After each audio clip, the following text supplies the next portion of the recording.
नांदेड ग्रामीण पोलिसांकडून सराईत आरोपीवर गोळीबार. सराईत गुन्हेगाराने पोलिसांवर गावठी पिस्टल रोखल्याने पोलिसांकडून गुन्हेगाराच्या पायावर गोळी मारल्याची माहिती. मोकामध्ये आरोपीला झाली होती बेल. बेलवर असताना आरोपीने केला होता एकावर चाकूचा हल्ला.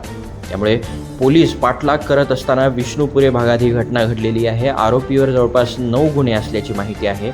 आरोपीवर विष्णुपुरी येथील रुग्णालयात उपचार सुरू आहेत. आज ग्रामीण पोलीस स्टेशनच्या तर्फे पोलिसांनी एक सराईत आरोपीवर फायरिंग केलेली आहे. प्रभाकर हंबर्डे म्हणून एक विष्णुपुरीमधील सराईत गुन्हेगार आहे, ज्याच्यावर आतापर्यंत 9 गुन्हे दाखल होते आणि त्याच्यावर मोका पण लागलेला होता. तो मोकामधून बेलवर आलेला होता. बेलवर आलेला असताना पण त्यांनी परत 109 सारखा गंभीर गुन्हा केला होता. एका जणाला चाकूने भोसकले होते 4-5 दिवसापूर्वी. ग्रामीण पोलीस त्याच्या मागावर होते. त्याच्या मागावर असताना आज रोजी माहिती मिळाली की सदरचा आरोपी हा विष्णुपुरीमध्ये आलेला आहे आणि त्याच्याकडे कमरेला पिस्टल आहे. गावठी पिस्टल असल्याची माहिती मिळाल्यावरून आणि त्याला अटक करणे गरजेचे असल्यामुळं आम्ही स्वतः डीबीचे भटवाड साहेब आणि सर्व डीबीचा स्टाफ आम्ही त्याला शोधत होतो. त्याला शोधत असताना तो पांगरी गावाकडील कॅलन रोडनी पळायला आम्हाला माहिती मिळाली. त्यावरून आम्ही त्या सदर भागामध्ये जाऊन त्याचा शोध घेतला असता त्यांनी पोलिसांना पाहून त्याच्या कमरेला असलेले गावठी पिस्टल काढून आमच्या दिशेने रोखले आणि तो फायर करण्याच्या बेतामध्ये होता.